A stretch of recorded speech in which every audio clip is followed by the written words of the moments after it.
नमस्कार। देश की बात में हाजिर है। चंद्रयान 3 मिशन ने आज एक महत्वपूर्ण पड़ाव हासिल किया है।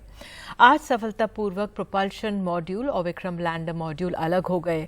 अगले आखिरी पड़ाव में 23 तारीख की शाम को चांद पर लैंडिंग होगी, जो हम सब के लिए एक ऐतिहासिक दिन रहेगा। भारत का महत्वाकांक्षी मून मिशन आज अपने एक महत्वपूर्ण पड़ाव पर पहुंचा।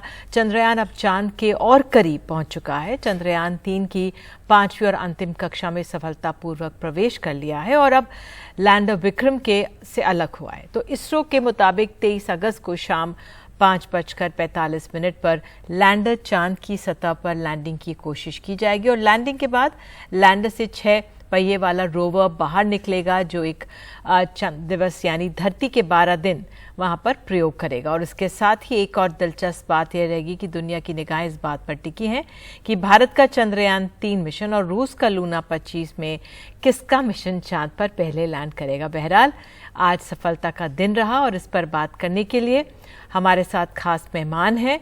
हमारे साथ हैं विज्ञान प्रौद्योगिकी के केंद्र में मंत्री जितेंद्र सिंह। बहुत बहुत धन्यवाद सर जुड़ने के लिए। पहला सवाल तो यही है कि चंद्रयान 3 मिशन ने आज एक अहम पड़ाव सफलतापूर्वक पार किया है। महत्वपूर्ण ये भी कि हमने अपने जो चंद्रयान मिशन 2 था उससे बहुत अनुभव लिया, उससे सीख हासिल की। मुझे लगता है हाँ, स्वाभाविक है, हर भारतवासी को इस पर गर्व महसूस होना चाहिए। लेकिन इससे अतिरिक्त एक बड़ी विशेषता ये भी है कि जबकि हमारे देश में हर व्यक्ति बड़ी उत्सुकता के साथ इस पर निगाहें रखे हुए है, लेकिन चंद्रयान 3 की ये विशेषता है कि सारी दुनिया इसको बड़ी उत्सुकता के साथ देख रही है। और वो इसलिए भी कि अगर आप वैज्ञानिक दृष्टि से देखें तो जो यहाँ से जानकारी उपलब्ध होने वाली है, जो यहाँ से इनपुट्स उपलब्ध होने वाले, जो यहाँ से निष्कर्ष अथवा इन्फ्रेंसेस उपलब्ध होने वाले हैं, वो ना केवल भारत के लिए महत्वपूर्ण होंगे बल्कि सारे विश्व के लिए महत्वपूर्ण होंगे और ऐसे होंगे जो शायद पहले कभी किसी के जानकारी में नहीं आ पाए होंगे। और इसी प्रकार का इतिहास रहा भी है चंद्रयान का कि भले ही हमारी अंतरिक्ष की यात्रा बहुत देर से प्रारंभ हुई, जबकि तत्कालीन सोवियत यूनियन और अमेरिका चांद की धरती पर पैर रखने की सोच रहे थे और 1969 में एक अमेरिकन नील आर्मस्ट्रांग ने चांद की धरती पर लैंड भी करने में सफलता प्राप्त की। लेकिन हमारा चंद्रयान एक था जो वहाँ पर पानी के अस्तित्व की तस्वीरें लेकर के आया। और जी आप इस बात में को स्वीकार करेंगे कि हमारे यहाँ जो बार बार एक हमारी काल्पनिक दुनिया की बातें हुआ करती थी कि चांद पर लोग रहते होंगे, इस पर कहानियाँ लिखी जाती थी, साहित्य लिखा, कविता लिखी जाती थी। उस काल्पनिक प्रश्नों का उत्तर वैज्ञानिक ढंग से देने की यदि प्रेरणा किसी ने पैदा की तो चंद्रयान ने की। कि जब वो पानी के चित्र आए दुनिया के सामने, जिसको शायद पहले अमेरिका ने भी नहीं देखा था, तो उन्हें लगा कह रहे बर्फ़ के चित्र के साहब यहाँ पे तो प्रत्यक्ष अथवा अप्रत्यक्ष रूप से मानव जीवन हो सकता है कि नहीं हो सकता, इस पर भी शोध किया जा सकता है, इसकी भी गुंजाइश है। और ये वाला जो हमारा चंद्रयान 3 है, चूँकि ये साउथ पोल में जा रहा है, इसकी ये भी विशेषता है कि अभी तक इस कठिन क्षेत्र में किसी ने जाने का साहस नहीं किया। और यहाँ पर संभावना है कि कुछ और जानकारी प्राप्त होगी, चाहे पानी के क्रेटर्स को लेकर के, चाहे वहाँ के वायुमंडल को लेकर के। बिल्कुल। और इससे जो इस मिशन से आम नागरिक की उत्सुकता भी बढ़ेगी। पढ़ा ये कि कैसे चांद पर उतरते जो प्रज्ञान रोवर की तस्वीरें विक्रम लैंडर भेजेगा। हालांकि इस पल का 23 तारीख तक इंतजार रहेगा। ये भी साफ दिख रहा है कि हमारे वैज्ञानिक कदम दर कदम कामयाबी हासिल कर रहे हैं इस क्षेत्र में। नीचे मैं आपकी बात में आपकी अनुमति से बात जोड़ दूं कि वैज्ञानिकों को तो जाता ही 100%, लेकिन साथ ही साथ मैं धन्यवाद करना चाहूँगा प्रधानमंत्री मोदी का। और वो मैं एक विज्ञान का छात्र होने के नाते मात्र कहने के लिए नहीं कह रहा, क्योंकि हमें सिखाया कि प्रमाण के बिना, तर्क के बिना कोई बात नहीं करनी। हम में क्षमता थी, प्रतिभा थी, मेहनत करने का मादा भी था, आंखों में सपने भी थे, लेकिन उस तरह का अनुकूलता नहीं थी जो मोदी जी ने दी है। 3-4 वर्षों में जिस प्रकार से अंतरिक्ष के क्षेत्र को खोल दिया गया, पूरी तरह से आज़ाद कर दिया गया, प्राइवेट सेक्टर भी वहाँ आया, मीडिया वहाँ आया। जब लॉन्चिंग हुई है उस दिन तो 100 से अधिक मीडिया के मित्र वहाँ पे मौजूद थे, जबकि पहले तो मीडिया श्रीहरिकोटा के फाटक से अंदर झांक भी नहीं था सकता। तो उस तरह खुली है फिज़ा में प्रतिभा को, और फंडिंग भी हुई, पैसे का रिसोर्स भी बना, और उसका ये नतीजा कि 3-4 वर्ष में हमारी प्रतिभा सामने आनी शुरू हुई और दुनिया को हमारा सामर्थ्य दिखने लगा। जी, आखिर में ये कि जो हमारा स्पेस मिशन है, सरकार का लक्ष्य क्या है उसमें वहां पर? गगनयान की बात कर रही हैं आप? हाँ, मुझे लग रहा है वो उसमें विलंब आया क्योंकि कुछ ऐसे कारण थे, दुर्भाग्यवश कोविड के आने से 2-3 वर्ष का विलंब आ गया। जब लॉकडाउन हुआ तो उसमें उस समय हमारे कुछ एक एस्ट्रोनॉट प्रशिक्षण प्राप्त कर रहे थे मॉस्को में, ग्रेगरी सेंटर में, उन्हें वापस बुलाना पड़ा।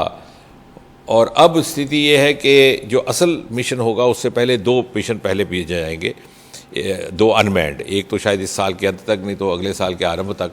क्योंकि आप इस बात को स्वीकार करेंगी कि जितना ज़रूरी एक इंसान को अंतरिक्ष में भेजना है, उतना ही ज़रूरी, उससे भी ज़्यादा ज़रूरी है कि उसको सेफ़ एंड साउंड पूरी सुरक्षा के साथ वापस धरती पर उतारा जा सके या पानी में उतारा जाए जहाँ भी उसकी लैंडिंग हो।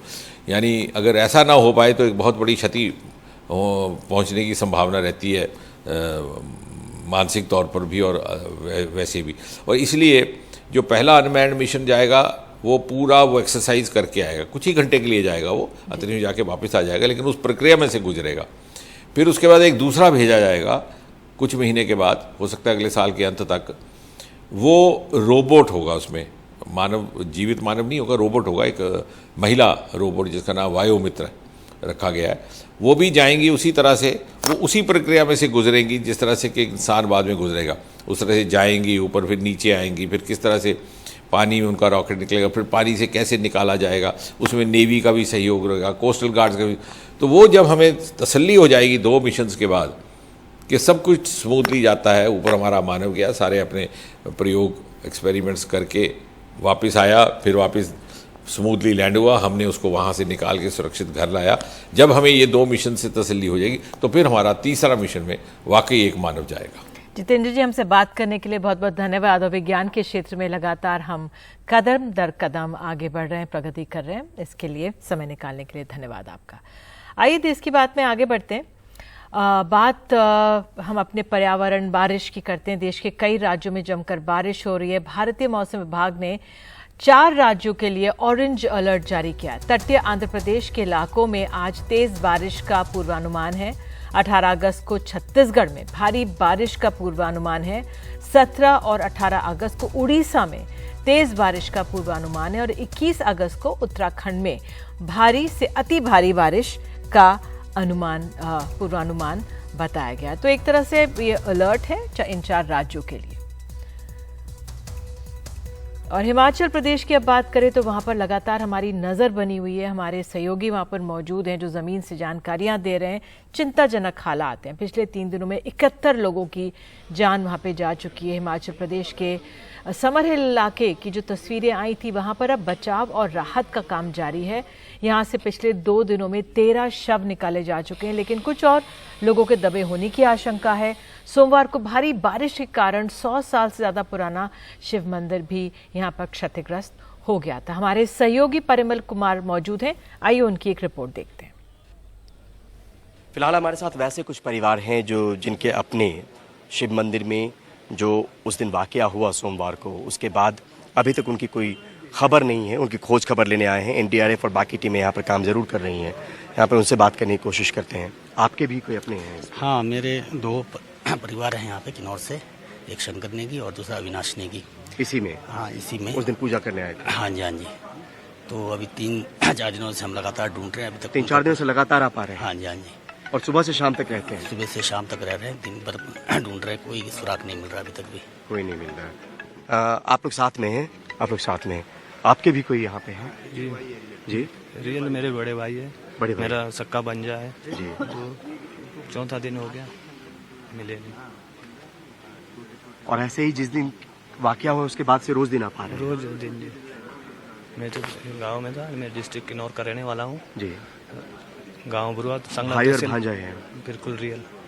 कोई आपके भी यहाँ पर थे या? हाँ बिल्कुल, हमारे भी छोटा ब्रदर है। He was just 42 year, local habitant है, यहीं के है। तो 4था दिन आज रेस्क्यू करते हो गया है और मिसिंग अभी तक नहीं मिले है। 13 डेड बॉडीज जो है, 13 डेड बॉडी भी प्राप्त हुई है। और उसमें से एक मिसिंग, मतलब एक जो है आइडेंटिफाई नहीं हो पाई, उसमें 12 हुई है। Identified हाँ, हुए। 12 आइडेंटिफाइड है। ये कह रहे हैं कि 21 ऐसे लोग हैं जिन्होंने अपने परिवार के बारे में बताया है कि उनके कोई अपने दबे हो सकते हैं। डेफिनेटली, बिल्कुल। अभी इसमें 9 तो आइडेंटिफाइड है जो अभी मतलब है, मिसिंग हैं, जो यहाँ पे जो है। उसके अलावा जो है नोबडी नोज कि कौन मंदिर में आ रहे जा रहे, उनका भी कोई कुमार।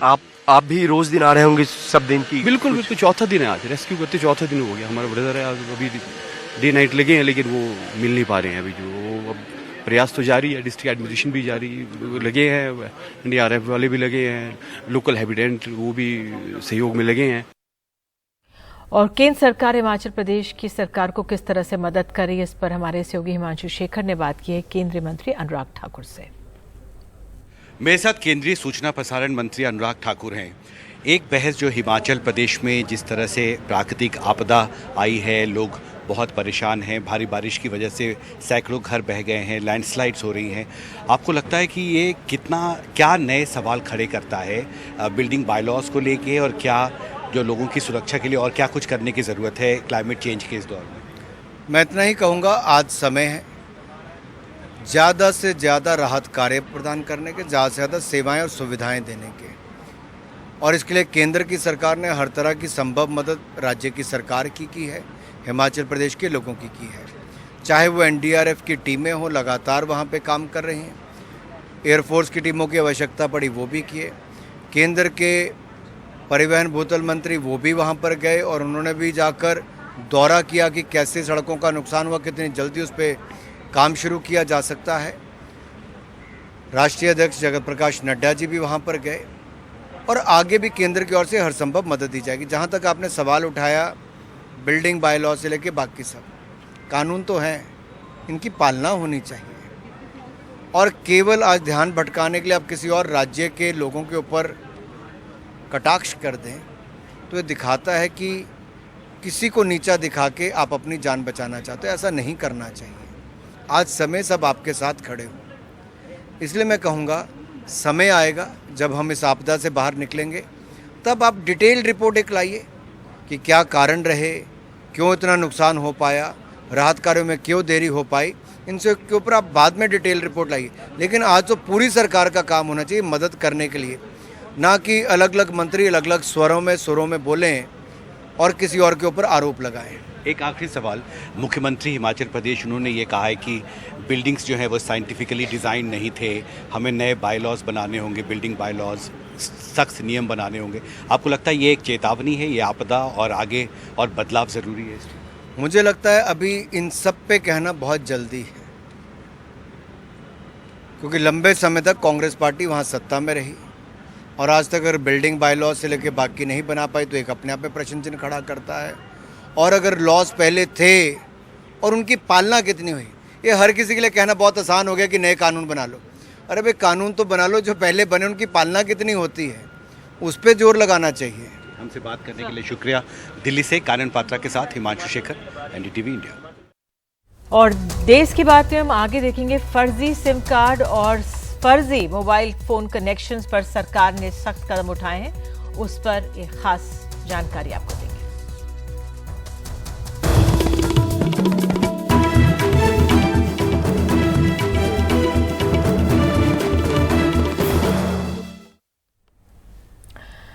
केंद्रीय टेलीकॉम मंत्री अश्विनी वैष्णव ने टेलीकॉम क्षेत्र से जुड़े 2 रिफॉर्म्स की घोषणा की है। क्योंकि 52 लाख फर्जी मोबाइल कनेक्शन बंद करने पड़े। सिम डीलर्स का पुलिस वेरिफिकेशन अब जरूरी हो गया है। संचार साथी पोर्टल लॉन्च होने के बाद मोबाइल कनेक्शन बंद किए गए। 67,000 मोबाइल डीलर्स को ब्लैकलिस्ट करना पड़ा। सभी सिम डीलर्स का वेरिफिकेशन अब अनिवार्य होगा। अब तक 300 FIR दर्ज की गई हैं। चोरी किए गए 17,000 मोबाइल भी ब्लॉक किए गए हैं। तो हम समझ सकते हैं ये काफ़ी अहम कदम अपने आप में, और ऐसे कदमों की ज़रूरत थी। क्यों ज़रूरत थी? हमारे साथ विराग गुप्ता साइबर लॉ एक्सपर्ट हैं, अनिल कुमार जो टेलीकॉम एक्सपर्ट हैं, इनसे बात करेंगे। लेकिन पहले आइए सुन लेते हैं मंत्री जी का क्या कहना है। पुलिस वेरिफिकेशन मैंडेटरी कर रहे हैं, जो भी डीलर बनेगा उसका वेरिफिकेशन, बायोमेट्रिक वेरिफिकेशन और पुलिस वेरिफिकेशन मैंडेटरी कर रहे हैं। उन सभी पॉइंट ऑफ सेल के जो डीलर्स हैं उनका रजिस्ट्रेशन कंपलसरी कर रहे हैं। बल्क कनेक्शन का सिस्टम डिसकंटिन्यू करेंगे, उसकी जगह प्रॉपर बिजनेस कनेक्शन वाला कॉन्सेप्ट लेके आएंगे, जिसमें कोई भी बिजनेस ग्रुप, कोई भी कॉरपोरेट, कोई भी इवेंट के लिए अगर बड़ा कोई लेना चाहता है तो उसका एक प्रॉपर जो रजिस्ट्रेशन होता है, मान लो बिजनेस है तो उसमें जीएसटी रजिस्ट्रेशन होगा, पैन होगा, उसका आईटी रजिस्ट्रेशन होगा। जो संचार साथी पोर्टल के जरिए यूजर फोकस्ड रिफॉर्म्स किए गए थे उसके रिजल्ट अच्छे आए हैं। 52 लाख कनेक्शंस को जो फ्रॉडुलेंटली ऑब्टेन किए गए थे, गलत पेपर दिखा के, गलत किसी और की आईडी दिखा के, इस तरह से करके 52 लाख फ्रॉडुलेंट कनेक्शंस को डिस्कनेक्ट किया है। देन 67,000 डीलर्स को ब्लैकलिस्ट किया है। 67,000 जो सिम के डीलर्स होते हैं, सिम बेचते हैं ना, सिम कार्ड जहां पे बेचते हैं, उसके 67,000 डीलर्स को ब्लैकलिस्ट किया है और उसमें 300 एफआईआर्स भी रजिस्टर किए। तो इस पर बात करने के लिए विराग गुप्ता हमारे साथ हैं, अनिल कुमार हमारे साथ है, टेलीकॉम एक्सपर्ट। तो अनिल जी, मैं पहले आपसे समझना चाहूंगी क्या इम्पैक्ट इसका होगा, जो ये आज ये रिफॉर्म्स, और क्यों कदम ये उठाने जरूरी पड़े होंगे? जो अनसोलिसिटेड कॉल है, फेक कॉल्स हैं, जो मार्केटिंग कॉल्स आती रहती हैं, उसके ऊपर तो कोई अंकुश है ही नहीं। कितने एफर्ट्स कर चुके हैं पिछले 10 साल 12 साल में। टेलीकॉम रेगुलेटर बहुत सारी रेगुलेशंस निकाल चुका है, बहुत सारे पैनल प्रोविजंस रखी हुई हैं। तो सिर्फ क्या होता है कि जो भी इस तरह के मैसेजेस डिटेक्ट होते हैं कि ये टेली मार्केटर भेज रहा है, अननेसेसरली भेज रहा है, उन्होंने रजिस्टर भी नहीं किया कंज्यूमर्स ने, उसके बावजूद भी उनको भेजे जा रहा है, तो सिर्फ क्या करते हैं, उनके टेलीकॉम फैसिलिटी को डिस्कनेक्ट करते हैं। क्या होता है, वो नया कनेक्शन ले लेता है, नया कनेक्शन लेने के बाद फिर से कुछ डिस्कनेक्शन का होता है तो नया कनेक्शन ले लेते हैं। ये जो प्रोविजन है कि लिमिट कर देंगे, अभी जो नया ऑर्डर निकाला है, पहले तो 9 की लिमिट थी पर कनेक्शन, अब उसको 4 कर दिया है। एक आधार कार्ड के ऊपर, एक आदमी का आइडेंटिटी के ऊपर सिर्फ 4 कार्ड ही, सिम कार्ड्स निकाले जाएंगे। उससे क्या फायदा होगा? पहले भी तो 9 थे, उसके बाद भी कॉल आती है। मुझे 1.5 साल से लगातार मैंने हैथवे का कनेक्शन डिस्कनेक्ट कर दिया है। 1.5 साल से हर रोज बिगर नागा 3 कॉल्स या 4 कॉल्स पर डे आती हैं। और हाल के कुछ महीनों में तो इस तरह की जो फर्जी कॉल्स, स्पैम कॉल्स हैं, वो इतनी ज्यादा बढ़ गई थी, वाकई में ये परेशानी का बहुत बड़ा सबब हम आप सबके लिए बन गया था। जो टेली मार्केटर्स है उन पर भी फर्क पड़ेगा, उसका आंकलन सर? नहीं, इसके ऊपर कोई असर नहीं पड़ेगा, बल्कि करप्शन बढ़ जाएगा। जो आप देखते हैं कि पुलिस वेरिफिकेशन करके एजेंट्स बनाएंगे। पहले तो चाय पान वाला भी है, वो भी अभी वो बेच रहा है सिम कार्ड, तो वो कंटिन्यू रहेगा, उसमें कोई अंतर आने वाला नहीं है। पुलिस वाले लोगों का खर्चा पानी उनका और चलेगा, और इसमें ज़्यादा फर्क आने वाला नहीं है। जिस दिन टेलीकॉम ऑपरेटर चाहें कि ये स्पैम कॉल्स बंद होनी चाहिए, उस दिन टेलीकॉम की ये सारी की सारी स्पैम कॉल्स बंद हो जाएंगी। टेलीकॉम ऑपरेटर्स नहीं चाहता है कि स्पैम कॉल्स बने, उनका बिजनेस बढ़ता रहे, ये उनकी इच्छा है। गवर्नमेंट जितना मर्जी कोशिश करती रहे, उसमें अच्छी बात है, करना चाहिए, एफर्ट्स करने चाहिए।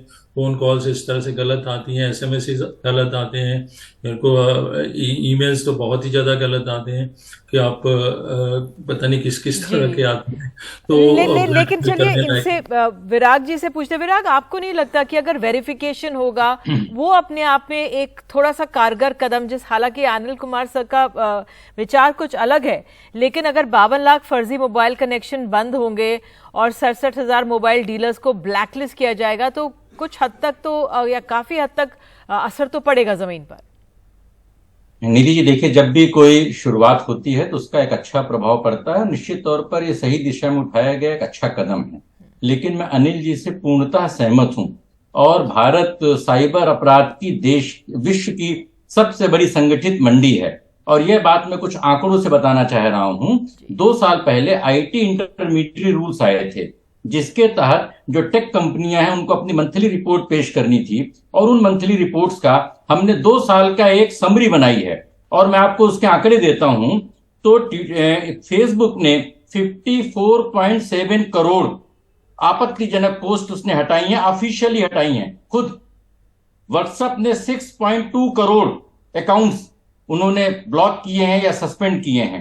इंस्टाग्राम ने 8.5 करोड़, 8.5 करोड़ इंस्टाग्राम में अकाउंट्स या उनके जो कंटेंट्स हैं, और ट्विटर ने 59 लाख। ये सिर्फ उनकी रिपोर्ट है। दिक्कत ये है कि भारत में जो बड़े पैमाने पर साइबर अपराध हो रहे हैं, जिनके बहुत सारे पहलू हैं। आतंकवाद उसका एक पहलू है, राष्ट्रीय सुरक्षा उसका एक पहलू है, फाइनेंशियल फ्रॉड उसका एक पहलू है, लोन एप्स उसका एक पहलू है, महिलाओं और बच्चों के साथ अपराध उसका पहलू है। तो ये जो सारी चीजें हैं, इन सारी चीजों में दो लोगों की संगठित भूमिका है। टेलीकॉम सर्विस प्रोवाइडर, टीएसपी जिनको बोलते हैं, और दूसरा आईएसपी, इंटरनेट सर्विस प्रोवाइडर। और एआई के जमाने में इनको सब कुछ पता है कि कहां क्या कैसे हो रहा है। मैं तो इस बात, देखिए जो मंत्री साहब ने बोला है, दोनों बातों का कोई फर्क इसलिए नहीं पड़ने वाला है क्योंकि जो अभी तक डीलर था, वो डीलर टेलीकॉम कंपनी अपॉइंट करती थी। तो टेलीकॉम कंपनी ने जब डीलर को अपॉइंट किया होगा तो डीलर का पूरा डिटेल तो उसके पास रहा ही होगा।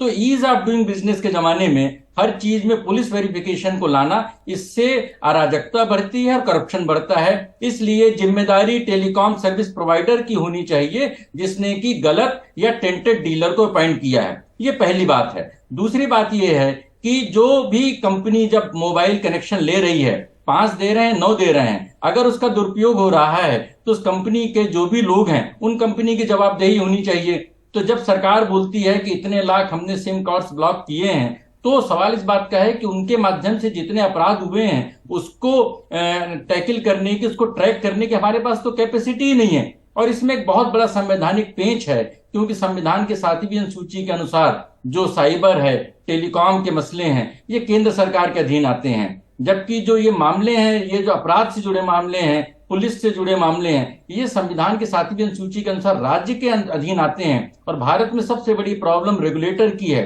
10 साल पहले हमने ट्राई को रिप्रेजेंटेशन दिया था कि इसके बारे में एक लगाम लगाई जाए, और आज तक अनवांटेड कॉल से कोई भी लगाम नहीं लगी है। और जब देश में शिकायत निवारण का तंत्र है, हर चीज के लिए एक कॉल है, हर चीज के लिए एक टोल फ्री नंबर है, लेकिन साइबर क्राइम से निपटने के लिए कुछ भी एक जरूरी पुख्ता बंदोबस्त नहीं है। और ये इसकी वजह से ये पूरे जो मामले में ठोस कदम उठाना पड़ेगा। एक संक्षेप में आप दोनों से जो आपने बात कही, ठोस कदम उठाना पड़ेगा, वही बता दीजिए विराग जी, क्या ठोस कदम, सुझाव क्या है आपका? देखिए, बहुत पुराना, हजारों साल पुराना सिद्धांत है पॉल्यूटर पेज प्रिंसिपल, जो करे सो भरे।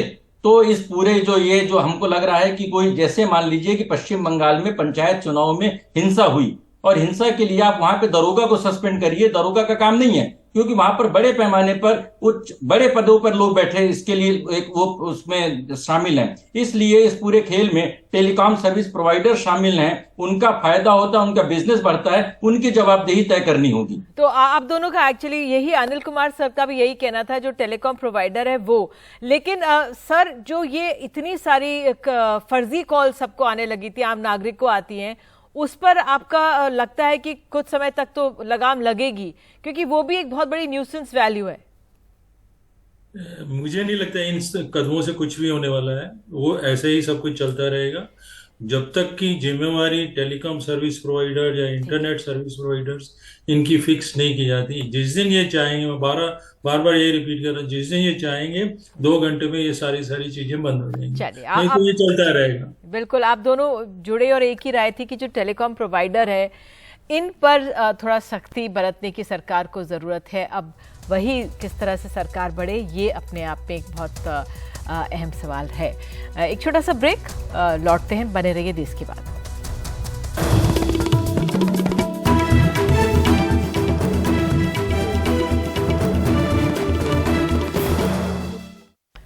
राजस्थान में बीजेपी ने साल के अंत में होने वाले चुनावों के लिए चुनाव प्रबंधन समिति समेत 2 समितियों का ऐलान किया है। खास बात यह है कि बीजेपी के कुछ बड़े नेता इसमें शामिल नहीं हैं।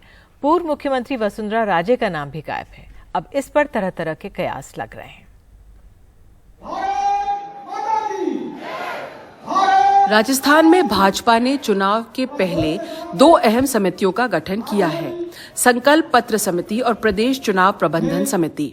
अर्जुन राम मेघवाल संकल्प पत्र समिति के संयोजक रहेंगे और उनके साथ बड़ा चेहरा है किरोड़ीलाल मीणा का। दूसरी ओर चुनाव प्रबंधन समिति में नारायण पंचारिया के साथ बड़ा चेहरा है राज्यवर्धन राठौड़ का। चुनाव प्रबंधन समिति बहुत ही महत्वपूर्ण होती है। आज राष्ट्रीय अध्यक्ष जी के अनुमति से प्रदेश अध्यक्ष ने चुनाव प्रबंधन समिति की घोषणा की है और राजस्थान में भारतीय जनता पार्टी का बहुत पुराना संगठन है, अनुभवी लोग हैं, इसलिए चुनाव प्रबंधन समिति में नारायण पंचारिया जी से लेकर के जो हमारे लखावत जी हैं, भजन लाल जी हैं, राज्यवर्धन राठौर, उनको रखा गया है। लेकिन इन अहम समितियों में वसुंधरा राजे समेत गजेंद्र सिंह शेखावत, नेता प्रतिपक्ष राजेंद्र राठौड़, पूर्व भाजपा अध्यक्ष सतीश पूनिया और वर्तमान में अध्यक्ष सीपी जोशी को भी जगह नहीं मिली है। वसुंधरा राजे हमारा बहुत ही वरिष्ठ लीडर है और मुझे विश्वास है और हम तो ऑलरेडी उनको तो अभी अब कई प्रोग्राम में हम इन्वॉल्व किए हैं और आगे भी हम इन्वॉल्व करते रहेंगे। बाकी सारी बैठकों में उनके आते हैं, वो हमारी वरिष्ठ नेता हैं, पार्टी के माननीय राष्ट्रीय उपाध्यक्ष हैं, वो हर बार हर बैठक में आती है, लेकिन अभी कोई किसी कारणवश नहीं आ पाई और उनका संदेश था कि इस कारण मैं नहीं आ रही, तो वो हमारी सीनियर लीडर है। लेकिन बड़े नेताओं को समिति में नहीं शामिल करने से राजनीतिक हलचल मच गई है। राजस्थान में वसुंधरा राजे लोकप्रिय नेता है जिसकी हर वर्ग और समुदाय में पहचान है। ऐसे में भाजपा उन्हें चुनावी प्रचार में दरकिनार नहीं कर सकती, लेकिन साफ है कि मुख्यमंत्री का चेहरा बिना घोषित किए भाजपा राजस्थान में चुनाव लड़ने के मूड में है। जयपुर से बाल वीरेंद्र शेखावत के साथ हर्षा कुमारी सिंह, एनडीटीवी इंडिया। आज राहुल गांधी 2 दिन के दौरे पर लद्दाख पहुंचे हुए हैं। लेह हवाई अड्डे पर पार्टी नेताओं और कार्यकर्ताओं ने उनका जोरदार स्वागत किया। इस साल राहुल गांधी 2 बार जम्मू कश्मीर जा चुके हैं, लेकिन लेह की उनकी ये पहली यात्रा है।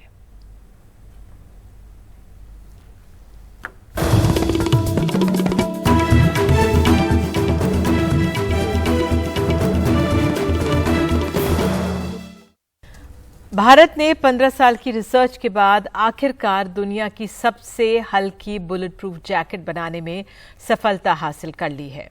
इस बुलेट प्रूफ जैकेट की खासियत यह है कि ये स्नाइपर और AK-47 के शॉट्स भी झेल सकती है। IIT दिल्ली और DRDO के सहयोग से इसे तैयार किया गया है। स्नाइपर गोली के लिए बनी जैकेट महज 9.5 किलो की है और AK-47 के लिए बनी जैकेट करीब 8 किलो की बनाई गई है। गोली फायर हो सकती है। और इसी के साथ देश की बात में इतना ही, लेकिन खबरों का सिलसिला NDTV इंडिया पर जारी रहेगा। नमस्कार।